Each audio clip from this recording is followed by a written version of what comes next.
한번 따라 하실까요? 신적 신앙으로 무장하라. 제목이 조금 낯설기도 하죠.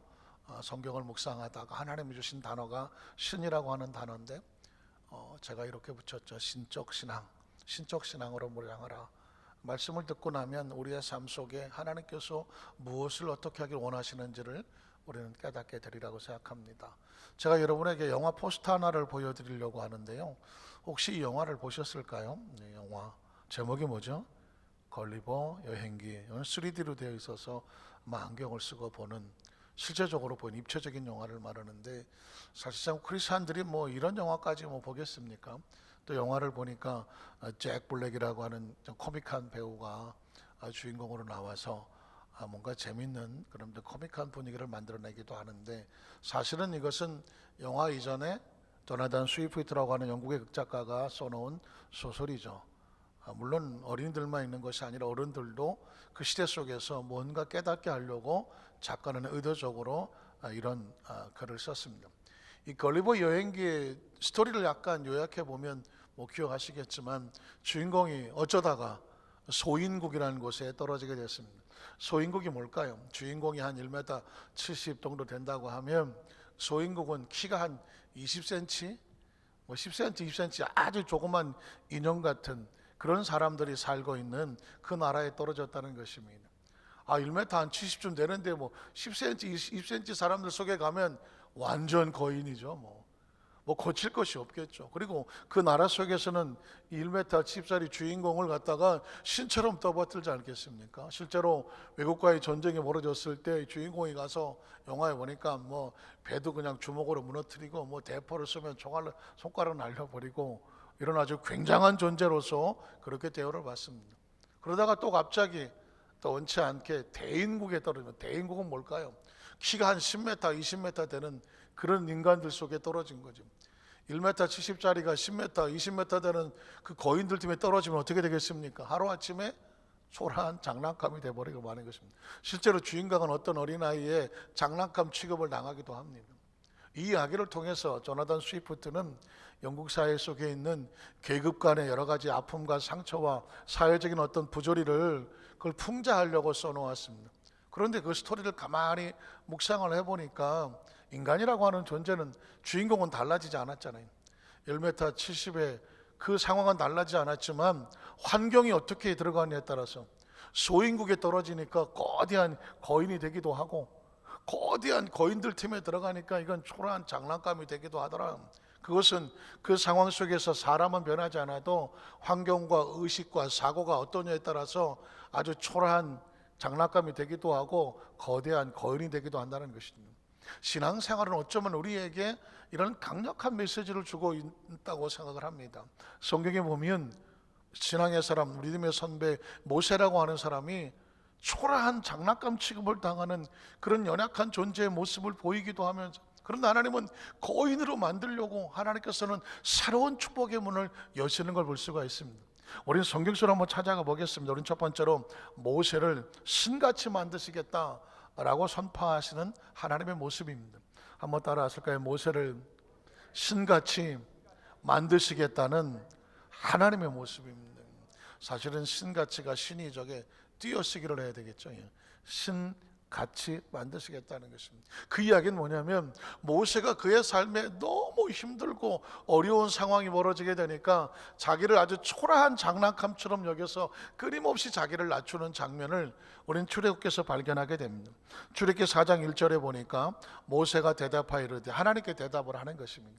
하나님께서 모세를 들어서 내가 너를 이제 애굽에 보내서 바로와 맞짱을 뜨게 하고 애굽에 있는 이스라엘 백성을 건전하게 할 거다, 이런 엄청난 사명을 선포를 하니까 모세가 기가 막힌 겁니다. 내가 그걸 어떻게 합니까? 모세가 대답하려되, 그러나 그들이 나를 믿지 아니하며 내 말을 듣지 아니하고, 하나님이 보냈다고 하면 하나님이 너 같은 사람을 보내겠냐라고 믿지 않겠다는 것입니다.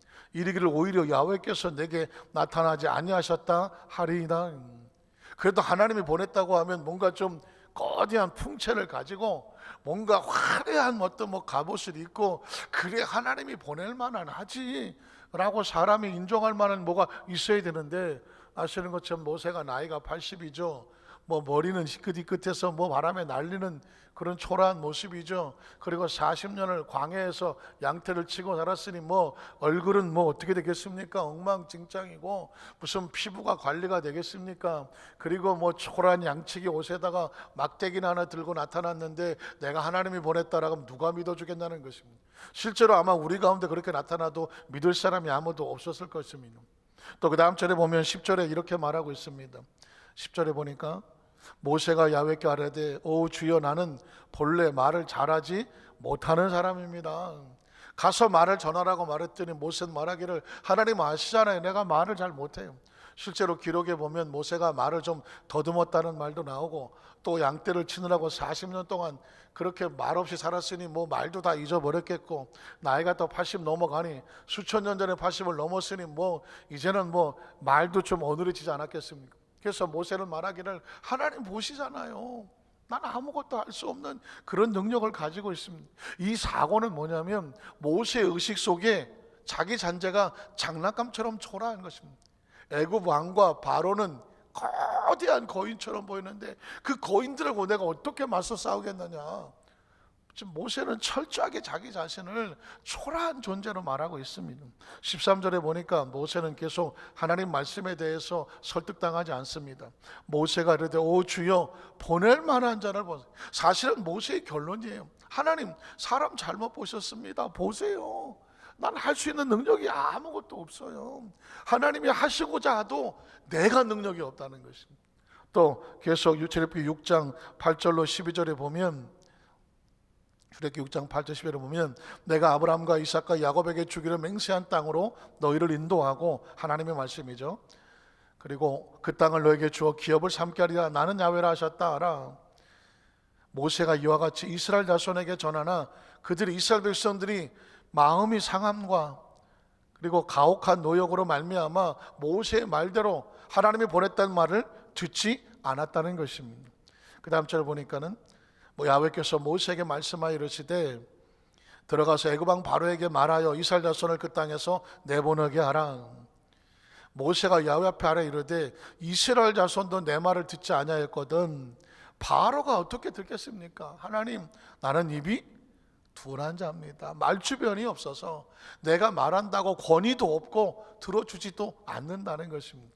제가 아까 말씀드렸지만 사람이란요 자기 의식과 사고 속에 자기를 어떻게 생각하느냐에 따라서 이미 그 입에 말이 나오는 것입니다.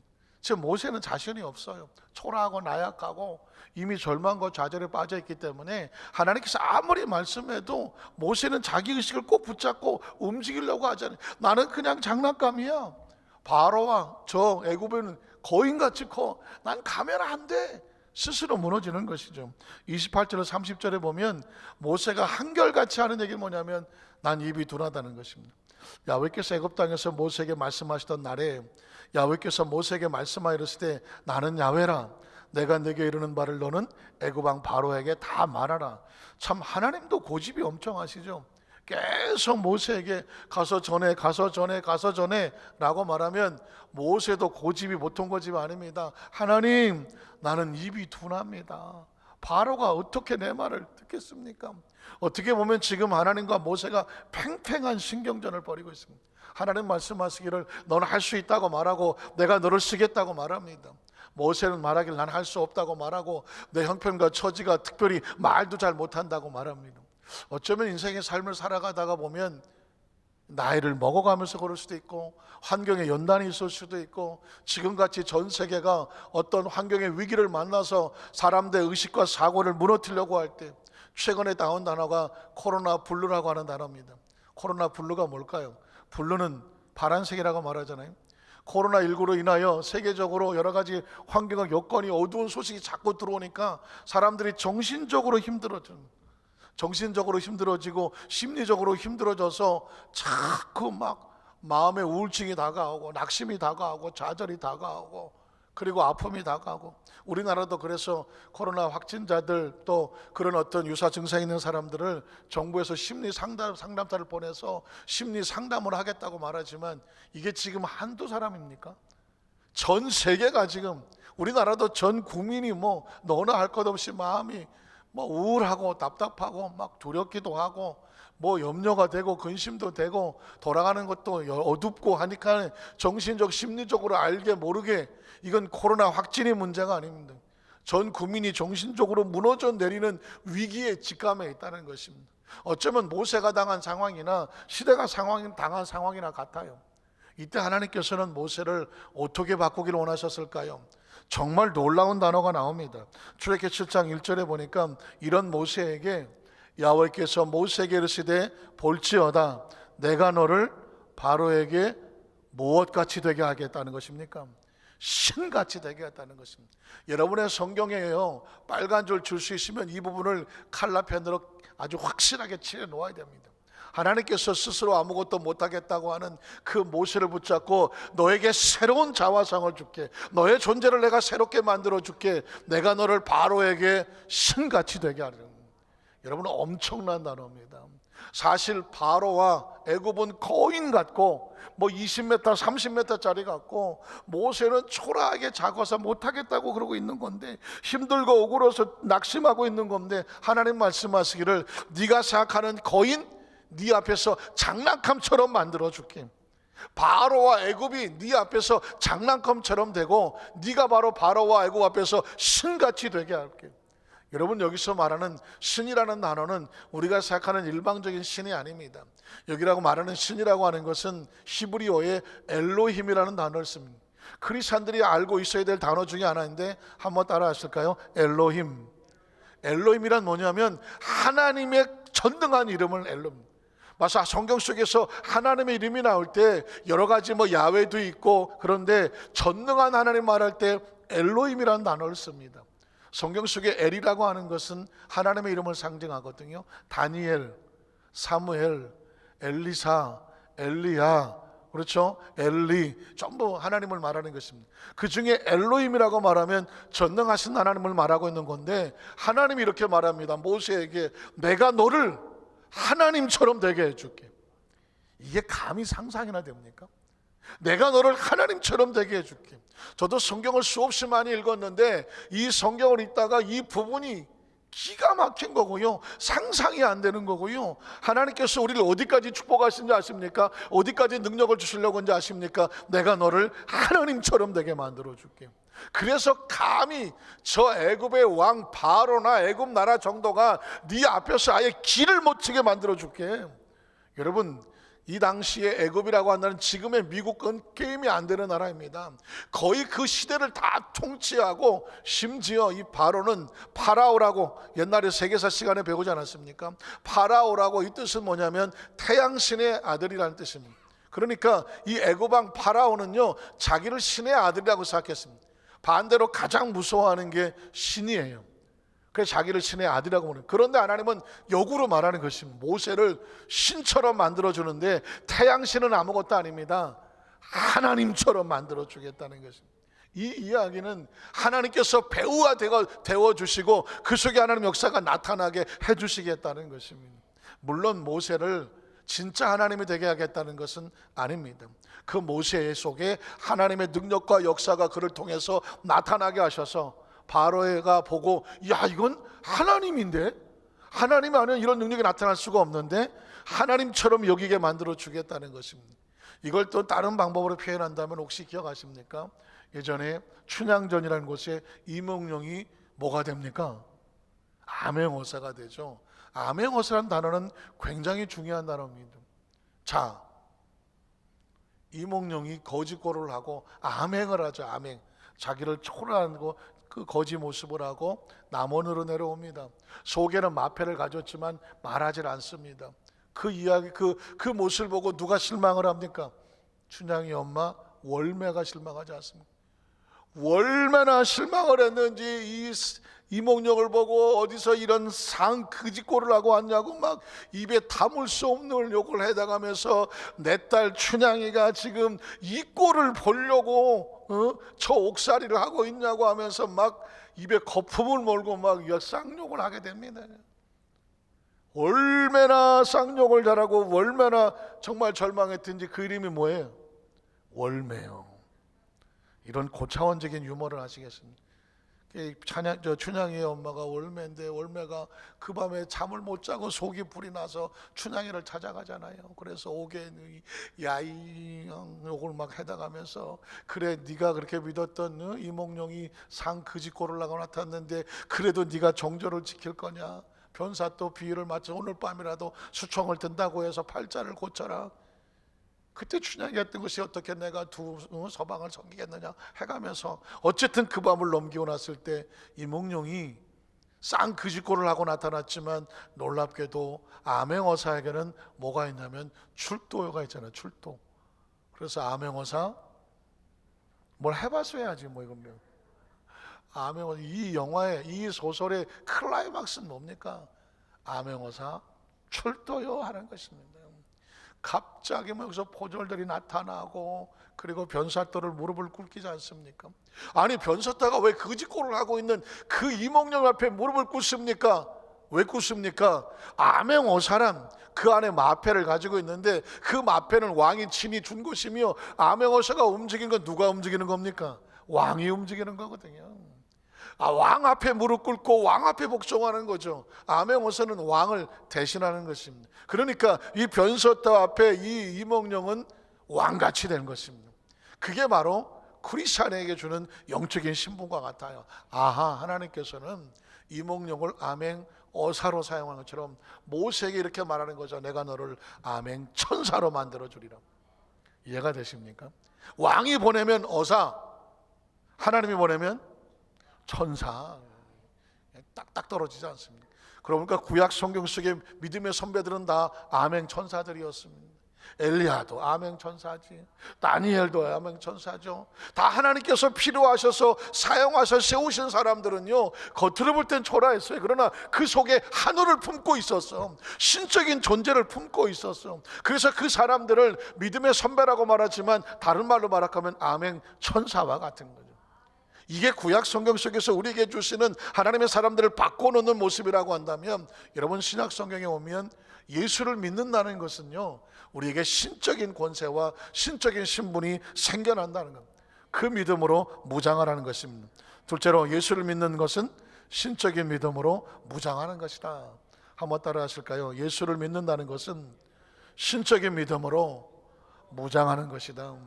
제가 신적이라는 단어를 처음 사용합니다. 이제까지 한 번도 쓴 적이 없어요. 그런데 오늘 설교에 이 단어를 쓰는 이유는 뭐냐면, 하나님께서 모세에게 내가 너를 바로에게 신같이 되게 하리라고 말했습니다. 신같이 되게. 여러분 엄청난 선언이라고 말씀했습니다. 모세는 나이 80 먹은 나약한 존재가 아닙니다. 하나님의 존재가 그 속에서 그를 사용하시는 신적인 존재입니다.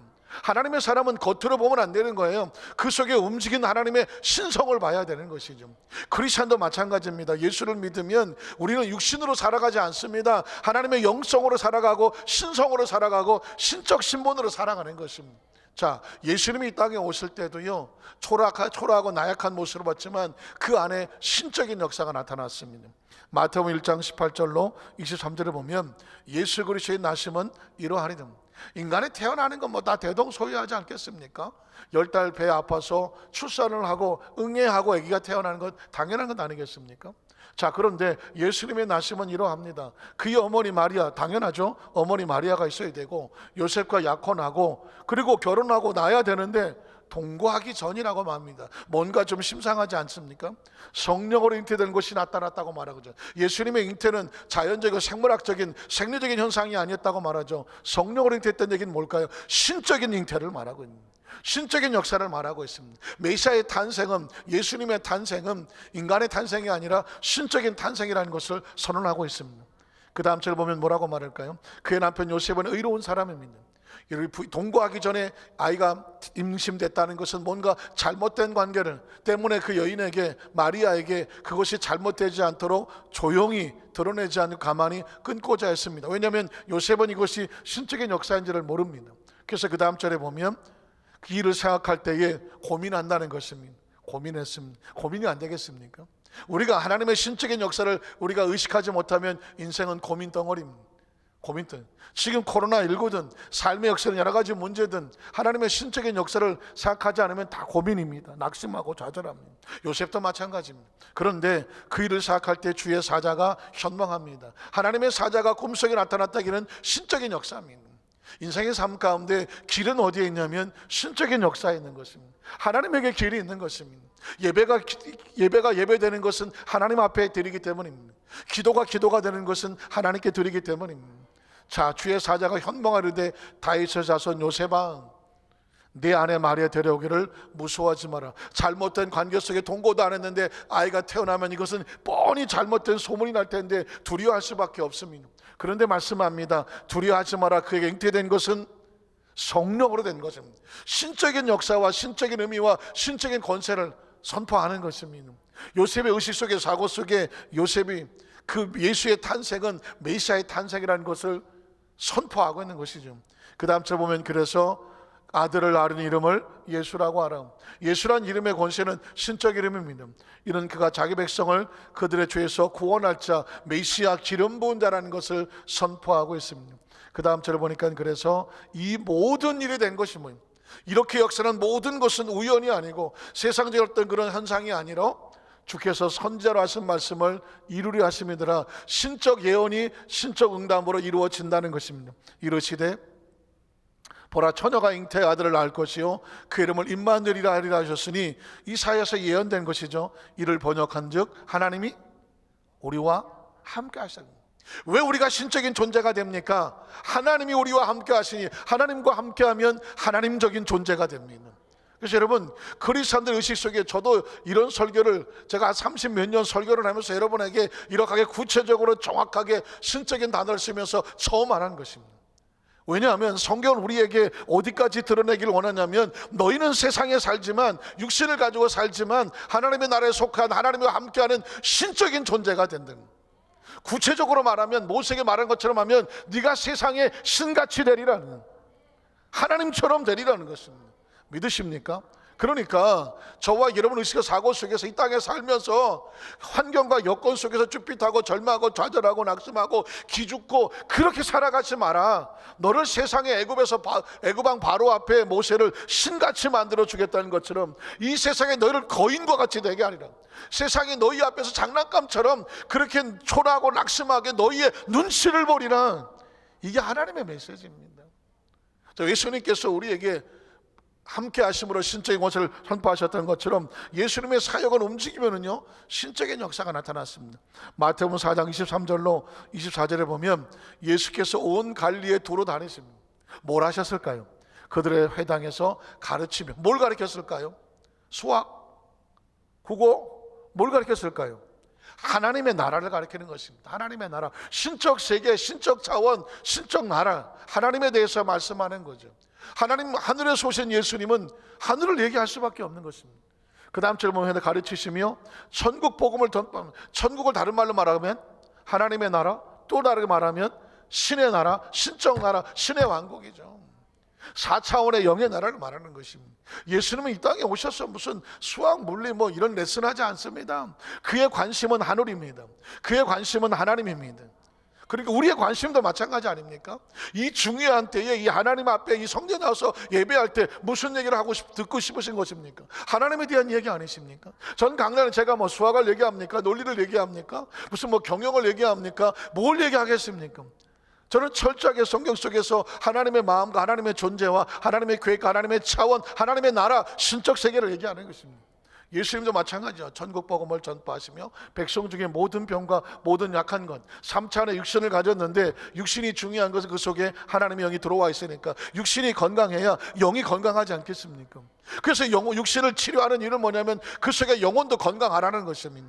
모든 병과 모든 약한 것을 고치시니 그의 소문이 온 수리에 퍼진지라 사람들이 모든 앓는 자 곧 각종 병에 걸려서 고통당하는 자, 귀신 들린 자, 간질하는 자, 중풍들을 데려오니 그들을 다 고치시더라. 육신이 고침받은 이유가 뭐냐면 육신 안에 하나님의 영이 거하잖아요. 육신이 무너지면 영도 육신을 가지고 움직일 수가 없어요. 믿으십니까? 그래서 그리스도인들의 영이 건강하고 육신이 건강해야 되는 이유가 뭐냐? 영이 건강하려면 육신도 건강해야 돼요.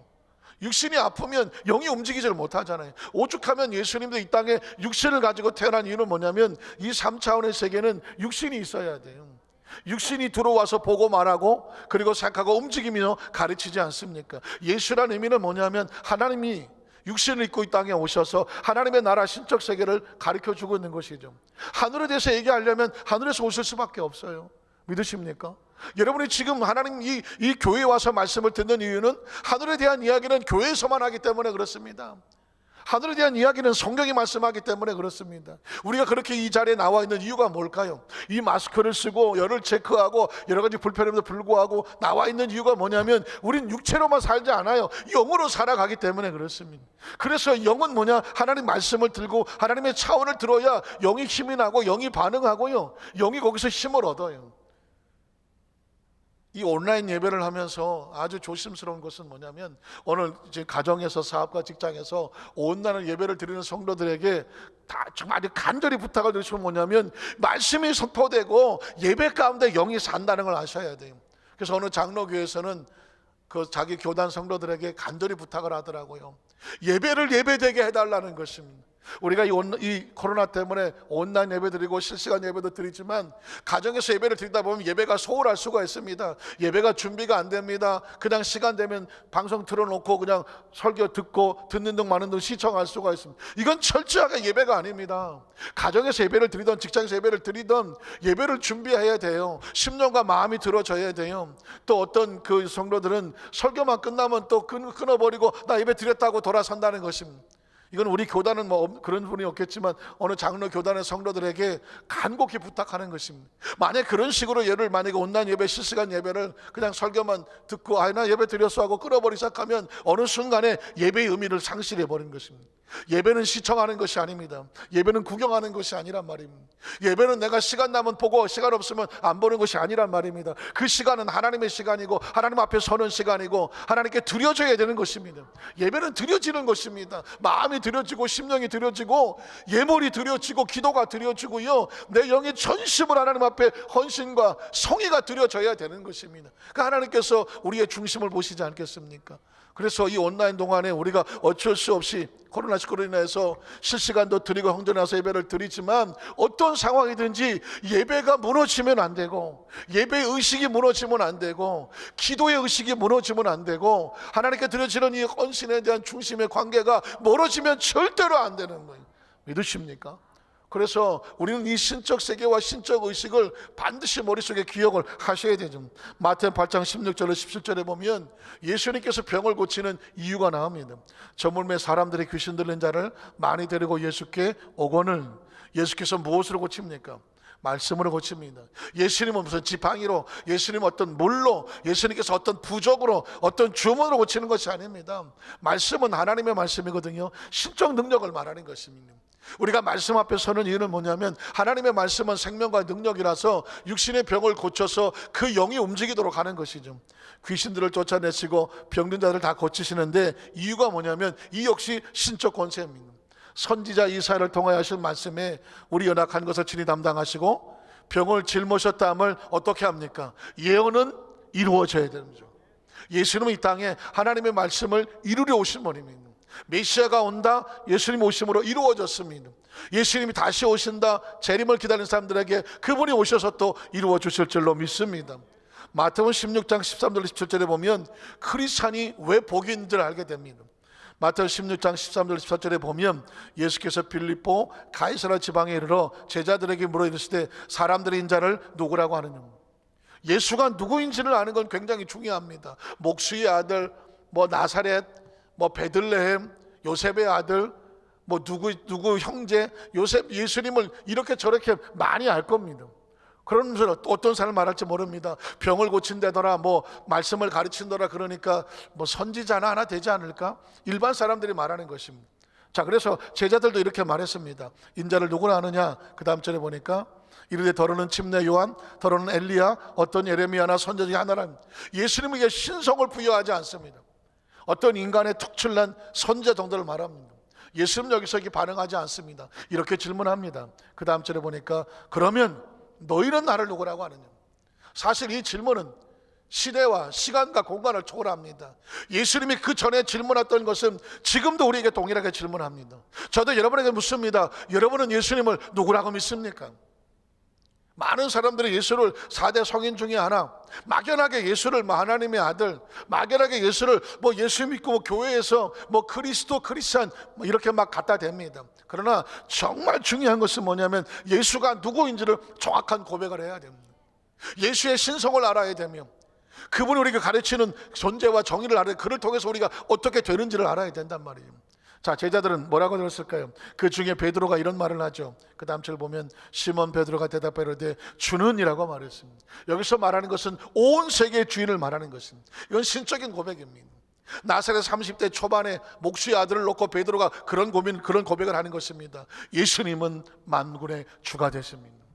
예수님은 그리스도, 구약에 예언되어 있는 기름 부은 자, 이 땅에 오신 그리스도입니다. 그리고 살아계시라는 단어가 중요합니다. 살아있다는 단어는 전에도 있고 지금도 있고 미래도.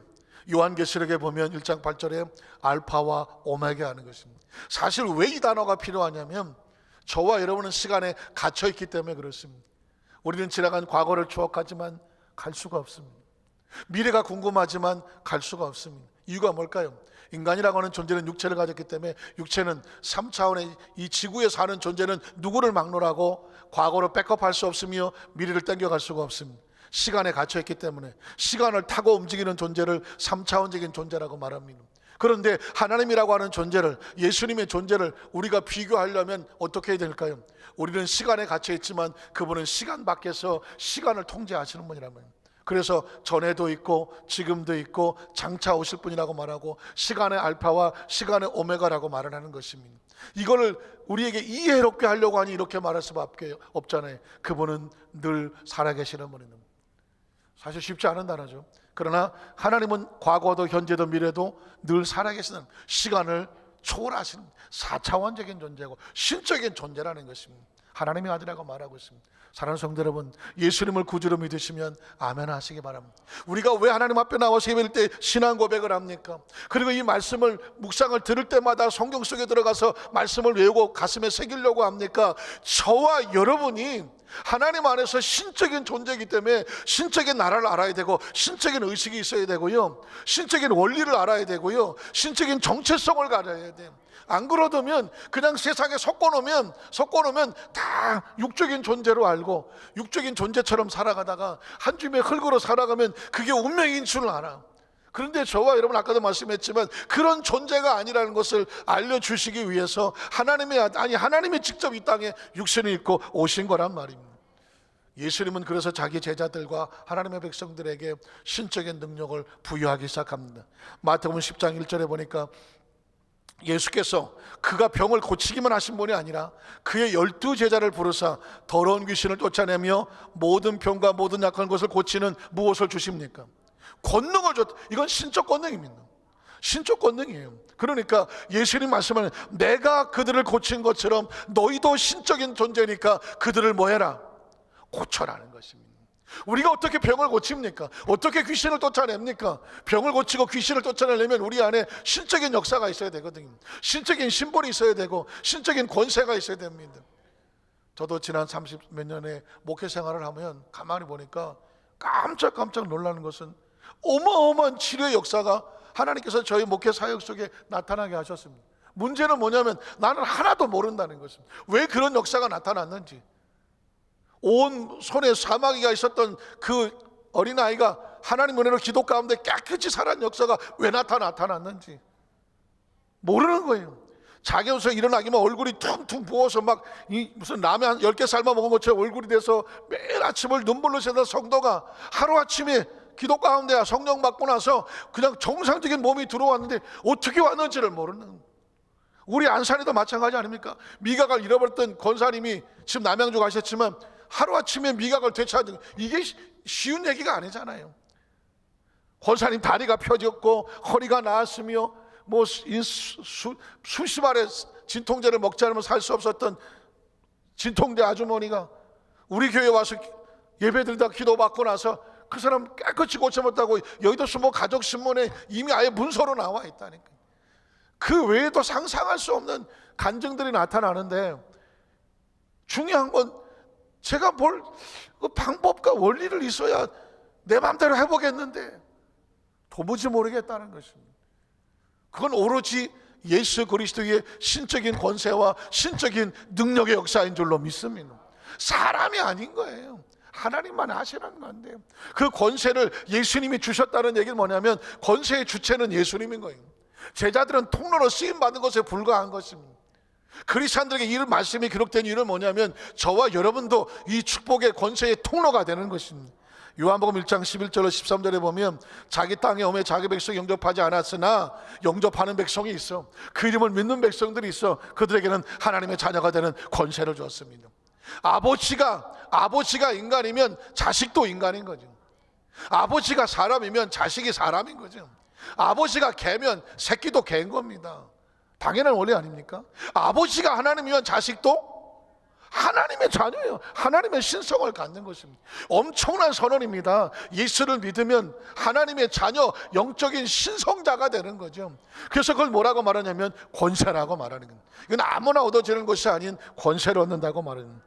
요한복음 10장 34절로 36절에 보면, 아니 목사님, 크리스찬들의 신적인 존재, 신성을 선포하는데 근거가 뭡니까? 라고 묻는다면 이 말씀을 기억하십시오.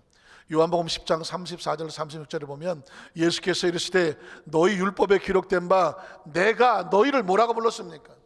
신이라는. 여기서 말하는 신이라고 하는 것은 뭐냐면 엘로힘이라는 단어입니다. 내가 너희를 하나님이라고 불러줍니다. 하나님처럼 되게 하겠다. 이 이야기가 뭐냐면 하나님의 신성이 너희 속에 나타나리라는 것입니다. 제가 3+4라는 단어를 많이 쓰는데, 인간의 존재는, 육체는 3차원이잖아요. 이건 부인할 수가 없어요.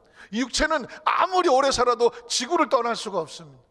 죽음과 동시에 전부 땅에 묻어버려서 한 줌의 먼지로 사라져버려요. 이걸 3차원이라고 말해요. 인간은 어쩔 수 없어요. 육신을 가졌어요. 그러나 이걸로 끝나지 않아요. 우리는 지금 이 육체라고 말하는 내 의식과 사고를 통제하고 있는 하나님을 예배하는 영을 가지고 있습니다. 영혼을 가지고 있단 말입니다. 영혼이 살아났단 말입니다. 그 영은 4차원적인 존재입니다. 육체를 벗어나도 없어지지 않은 영혼이 사는 4차원적인 존재라는 것입니다. 자, 그러니까 육체를 가졌기 때문에 육체의 의식만 가지고 있는 사람은 자기의 영성과 신성을 모릅니다. 그러나 예수를 믿으면 하나님의 자녀가 되니까 영성이 살아나고 신성이 살아나고 영혼이 구원을 받았잖아요. 그럼 어떤 존재가 되립니까? 우리는 신적인 존재가 되죠.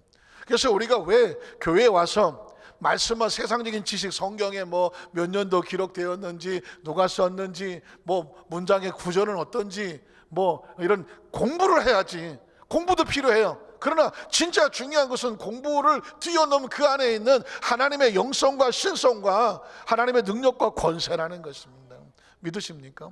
그러니까 우리는 3+4라는 신앙의 4차원적인 신앙을 끊임없이 공부하고 끊임없이 의식화되어야 되는 이유가 뭐냐면, 당신이 누구냐고 물었을 때 육체를 가지고 있을 우리는 하나님의 자녀된 신적인 존재, 영적인 존재, 제 표현으로 만들면 4차원적인 존재라는 것입니다.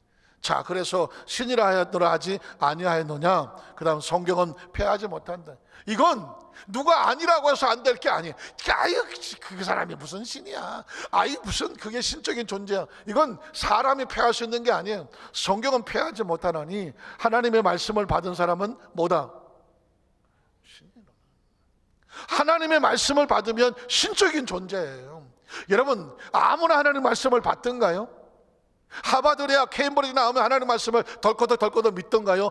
No, 절대로 안 됩니다. 하나님의 영이 그 말씀을 받아 살아나야 하나님의 말씀을 받게 되고, 그 말씀을 받은 사람은 뭐다? 신적인 존재라고 말하는 것입니다. 신이라 하셨거든. 그 다음 절 보면 하물며 아버지께서 거룩하게 하사 세상에 보내신 자가 예수님, 나는 하나님의 아들이라는 것을 너희가 어찌 신성 모독이라고 하느냐. 예수님이 하나님의 아들이라고 하는 것은 당연한 것처럼 저와 여러분이 예수를 믿고 하나님의 자녀가 되면 우리도 하나님의 자녀라고 하는 것은 당연한 사건입니다. 그러면 구약은 뭐라고 말할까요? 시편 82편 6절에 보니까 내가 말하기를 너희는 신들이며 다 지존자의 아들이라 하였다라고 말하고 있습니다. 이미 구약 성경 속에 하나님은 모세에게 말하지 않습니까? 너 바로에게 내가 너를 신같이 만들어줄게. 그리고 시편에도 말하지 않습니까? 내가 너희를 일컫노니 너희는 하나님 안에서 하나님의 자녀들, 신성을 가진 신적 존재라고 말하는 것입니다. 제가 이야기를 말씀을 드린 이유는 우리가 이 땅에 섞여 살면서도 우린 자꾸만 육적인 존재로 전락해버리는 게 안 된다는 것입니다. 힘들고 어려울수록 우리가 영적인 존재, 신적인 존재, 하나님의 자녀된 신분을 반드시 의식을 해야 됩니다. 마가복음 16장 16절로 18절에 보면 믿고 침례를 받는 사람은 부활을 믿는 거예요. 신적 세계를 믿는 사람은, 신적 부활과 영생을 믿는 사람은 구원을 얻을 것이고, 믿지 못하는 사람은 정죄를 받으리라.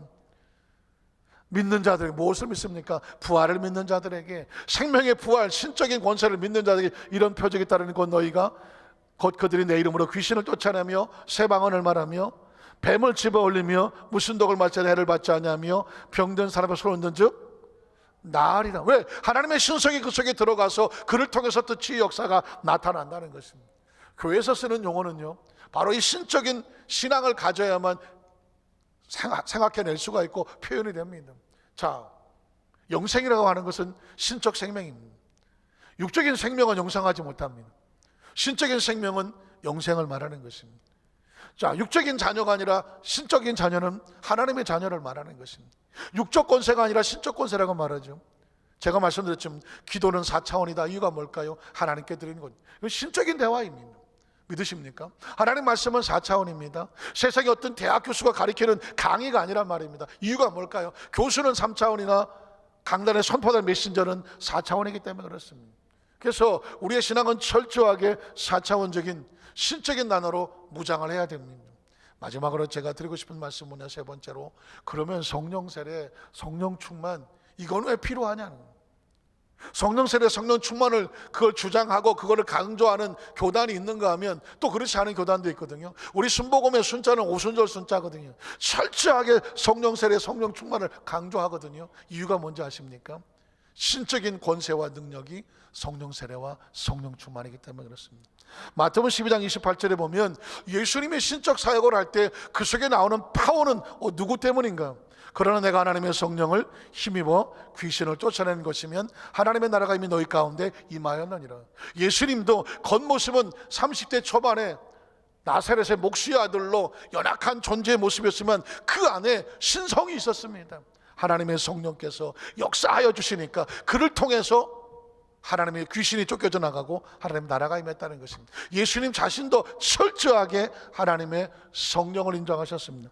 누가복음 24장 46절로 49절에 보면 마지막 승천하실 때 제자들에게, 아니 저와 여러분에게도 강조하시는 것은 바로 신적 능력 권세입니다. 또 이르시되 이같이 그리스도가 고난을 받고 제3일에 죽은 자 가운데서 살아날 것과 또 그의 이름으로 죄사함을 받게 하는 회개가 예루살렘에 시작하여 모든 족속에 전파될 것이 기록되었다. 성경을 말하는 것입니다. 성경을 배우고 알고 그것을 가슴에 숙지하고 있는 것 중요해. 그러나 이것을 뛰어넘는 게 뭐가 있냐면 기록되었으니 너희는 이 모든 일의 증인이다. 증인에게 필요한 권세가 있다. 그 다음 절을 보면 볼지어다 내가 내 아버지께서 약속하신 것을 너희에게 보내리니 너는 위로부터 무엇으로? 능력으로 입혀질 때까지 여기서 꼼짝하지 말고 능력 뽑고 나가라는 것입니다. 하나님의 자녀가, 내가 하나님의 자녀야. 그런데 신분을 얻었어. 그러나 이것을 움직일 수 있는 힘은 하나님의 성령 위로부터 내리는 능력이에요. 그래서 우리는 날마다 성령 충만, 날마다 성령 세례와 재충만을 원하는 이유가 뭔지 아십니까? 하나님의 자녀들을 배워서 움직이는 권세는 성령님입니다. 요한복음 14장 16절로 17절도 마가 다락방의 최후의 만찬에 예수님께서 원하는 건 뭐였냐면 보혜사였습니다. 내가 아버지께 구하겠으니 그가 또 다른 보혜사를 너에게 주사 영원토록 너희와 함께 있게 하리니 그는 진리 영이라 세상은 알 수가 없습니다. 능히 그를 받지 못하느니 이는 그를 보지도 못하고 알지도 못함이라. 무슨 뜻입니까? 영이 죽어는 육적인 사람은 신적 세계의 말을 알 수도 없으며 신적 세계의 그 영을 깨달을 수도 없습니다. 그리고 그 영은 신적 세계 하나님의 자녀들에게 임하는 거지 육신의 자녀들에게 임하는 것이 아니라는 것입니다. 사도행전 2장 1절로 4절에 오면 드디어 왜 이 성령 세례가 중요한지를 알게 되죠. 오순절 날 이미 이름에 그들이 다 같이 한 곳에 모였더니 왜 모였습니까? 위로부터 내린 능력을 받기를 원하여 기도하면서 모였죠. 호련히 하늘로부터, 하늘은 뭘까요? 하나님의 세계입니다. 영적 세계입니다. 신적 세계입니다. 하나님 차원입니다. 급하고 강한 바람 같은 소리가 있어 그들이 앉은 온 집에 가득하며 밭이 불의 혀처럼 갈라지는 것들이 그들에게 보여서 4차원의 세계는 신비함으로 끝나지 않습니다. 3차원의 제자들에게 실제로 눈에 보였다고 말합니다. 각 사람이 하나씩 어떻게 됩니까? 임하여 있더니 그들이 다 성령의 충만함을 받고 성령의 말하심을 따라 다른 언어들로 말하기를 시작하더라. 제자들은 하나님이 주시는 그 영적인 능력을 받고 비로소 움직였습니다. 비로소. 모세가 하나님을 몰랐나요? 알았죠. 그러나 하나님의 성령의 능력으로 내가 너를 바로 앞에서 신같이 되게 할게, 하나님의 능력이 선포됐을 때 비로소 모세가 되는 것입니다. 그리스도의 제자들도, 증인도 마찬가지입니다. 위로부터 내리는 능력으로 무장이 될 때 비로소 증인이 증인되고 제자가 되는 것입니다. 그래서 사도행전 4장 28절로 31절에 보면 교회는 항상 모여서 성령님을 사모했습니다. 하나님의 권능과 뜻대로 이루려고 예정하신 그것을 행하려고 이 성에 모였나이다. 주여 이제도 그들의 위협함을 굽어보시옵고 또 종들로 하여금 담대히 하나님 말씀을 전하게 하여 주시오며, 신적인 사명과 권세를 원하는 거죠. 손을 내밀어 병을 낫게 하시옵고 표적과 기사가, 이건 신적인 능력의 역사죠. 거룩한 종 예수의 이름으로 이루어지게 하옵소서 하더라. 그랬더니 31절에 필기를 다음에 모인 곳이 진동하더니 무리가 다 성령이 충만하여 담대히 하나님의 말씀을 전하더라는 것입니다. 하나님의 말씀은 아무나 정해지지 않습니다. 신적인 권세가 와야 돼요. 신적인 능력이 임해야 돼요. 신적인 능력이 옷을 입혀줘야 돼요. 그걸 뭐라고 말하냐면 성령의 세례와 성령의 충만함이라고 하는 겁니다. 말씀을 정리하기를 원합니다.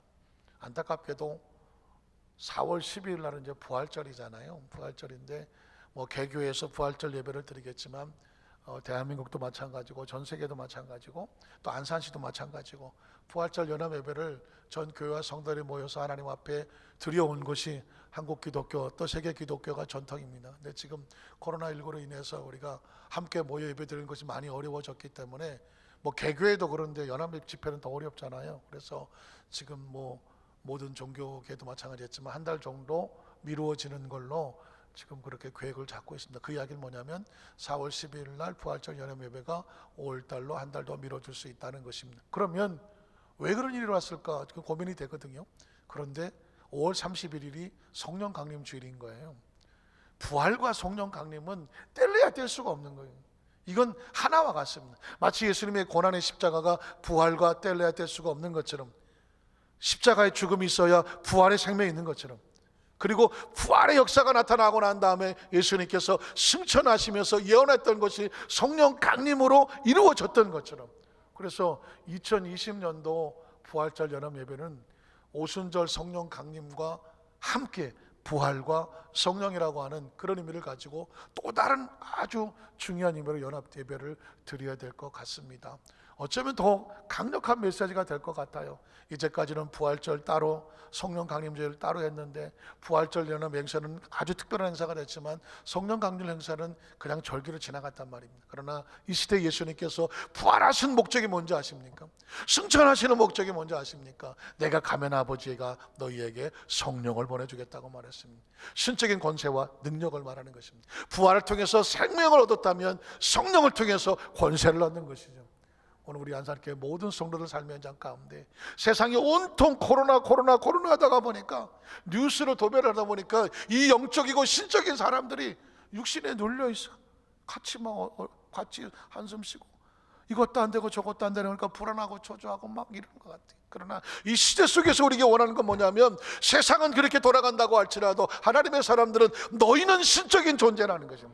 하나님의 자녀들이고 어차피 코로나가 됐든 뭐가 됐든 간에 이 모든 배후에 이걸 이끌어 가시고 통제하실 분은 하나님밖에 없지 않습니까?